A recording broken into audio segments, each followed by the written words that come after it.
بسم اللہ الرحمن الرحیم۔ معزز ناظرین، میں میاں محمد حسن ایڈوکیٹ ہوں اور آپ کو اپنے یوٹیوب چینل لیگل اوپینین میں ویلکم کرتا ہوں۔ ناظرین، ہم نے اپنی سابقہ ویڈیو میں ریس جوڈیکاٹا کو ڈسکس کیا تھا اور کچھ ویورز نے مجھے ٹیلی فونیکلی رابطہ کر کے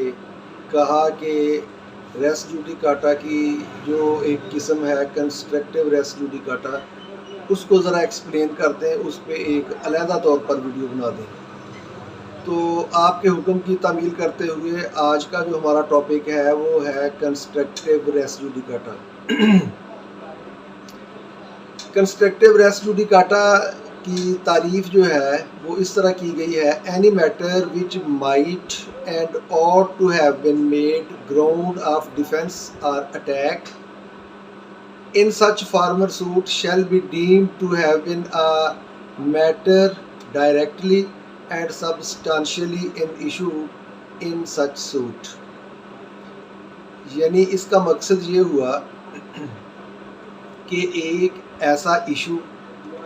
جو کہ پلینٹف کی طرف سے ریز کیا جا سکتا تھا مگر اس نے ریز نہیں کیا، حالانکہ وہ ایشو جو تھا وہ دوسرے ایشوز کے ساتھ جوائنٹ تھا، ملحق تھا، اس سے ریلیونٹ تھا۔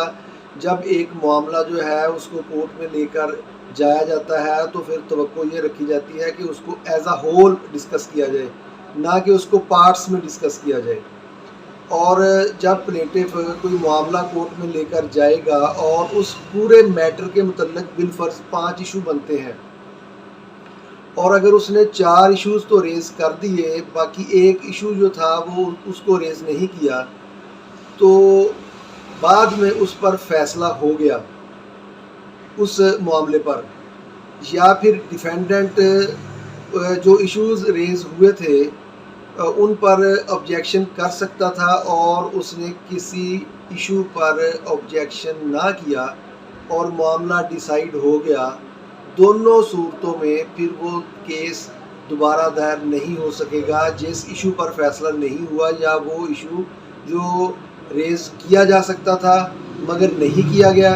یا اگر کوئی ایشو ریز کیا گیا اور اس پر ڈیفینڈنٹ کی طرف سے آبجیکشن نہیں آیا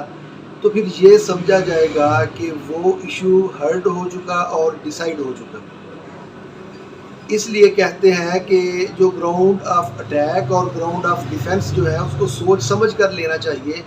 جب آپ ایک بار گراؤنڈ آف اٹیک لے لیں گے یا ایک بار آپ گراؤنڈ آف ڈیفنس لے لیں گے اور اس میں سے کچھ چیزوں کو مس کر دیں گے، کچھ ایشوز کو ریز کرنے سے جو ہے وہ گریز کریں گے دانستہ طور پر یا پھر نادانستہ طور پر، لیکن اس میٹر کا جب فیصلہ ہو جائے گا تو پھر دوبارہ وہ ایشو جو رہ گیا تھا اس کو بعد ریز نہیں کیا جا سکے گا۔ اور اگر آپ پھر دوبارہ کیس لے کر جائیں گے تو کورٹ جو ہے وہ آپ کا دعویٰ سماعت کے لیے اس کو جو ہے وہ اس پہ توجہ نہیں دے گی۔ اس معاملے میں کورٹ کا یا قانون جو ہے وہ ذرا ہارش ہے، اور قانون کہتا ہے کہ چونکہ یہ معاملہ پہلے میٹر کے ساتھ انٹرلنکڈ تھا اور آپ نے اس وقت اس ایشو کو ریز نہیں کیا، اور چونکہ اس سے ملتی جلتی باقی باتیں جو ہیں وہ سب ڈیسائیڈ ہو چکی ہیں، اور یہ ایک ایشو جو ان سے ریلیونٹ تھا جو اس وقت ریز کیا جا سکتا تھا پہلے فارمر کیس میں اور آپ نے ریز نہیں کیا،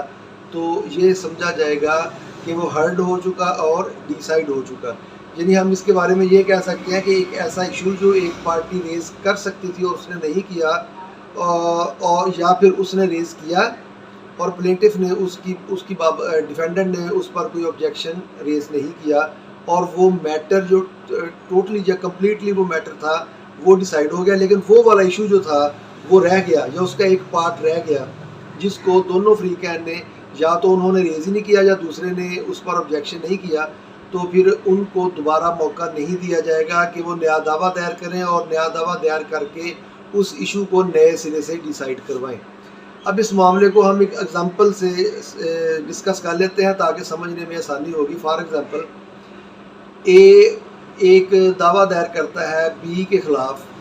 اور اس دعوے میں اس کی پریئر ہوتی ہے کہ بی نے میرا مکان کرائے پر حاصل کیا تھا اور کچھ دیر تک وہ ماہانہ کرایہ دیتا رہا، مگر کچھ عرصہ کے بعد بی نے کرایہ دینا بند کر دیا، اور 6 ماہ کا عرصہ گزر جانے کے باوجود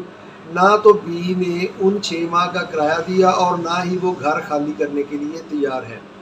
اے نے جب دعویٰ دائر کیا اس کے خلاف کہ اس کو اس گھر سے ایجیکٹ کیا جائے اور مجھے اس کا پوزیشن لے کر دیا جائے، اس نے یہ دعویٰ دائر بالفرض کر دیا، اور دعویٰ جو ہے اس کی پریئر میں اس نے یہی ریکویسٹ کی کہ وہ گھر جو ہے وہ خالی کروا کے میرے حوالے کیا جائے۔ عدالت نے فریقین کو سنا۔ سننے کے بعد اگر ہم فرض کر لیتے ہیں کہ وہ دعویٰ جو ہے وہ اے کی فیور میں ڈیسائیڈ ہوا، اور آنریبل کورٹ نے فیصلہ سنا دیا کہ اس کا پوزیشن جو ہے وہ اس گھر کا وہ اے کو دیا جاتا ہے، اور جو فریق بی ہے اس کو حکم دیا جاتا ہے کہ وہ اس گھر کو خالی کر دے۔ یہ میٹر ڈیسائیڈ ہونے کے بعد اب اے جو ہے بعد میں اگر یہ دیکھے کہ میں نے جو 6 مہینے کا میرا کرایہ رہتا تھا وہ تو مانگا ہی نہیں، اور پھر وہ نئے سرے سے اگر وہ دعویٰ دائر کرے گا کہ وہ 6 ماہ کا کرایہ جو بی نے مجھے نہیں دیا تھا تو وہ کرایہ مجھے لے کر دیا جائے، اور بی کو حکم صادر فرمایا جائے کہ وہ اے کا کرایہ 6 ماہ کا جو اس کے ذمہ واجب الادا ہے وہ اے کو پے کرے، تو اس پر کنسٹرکٹیو ریس جوڈیکاٹا کا اطلاق ہوگا، اور کورٹ اس دعوے کی سماعت نہیں کرے گی، اور یہ کہا جائے گا کہ یہ معاملہ، یہ ایشو جو تھا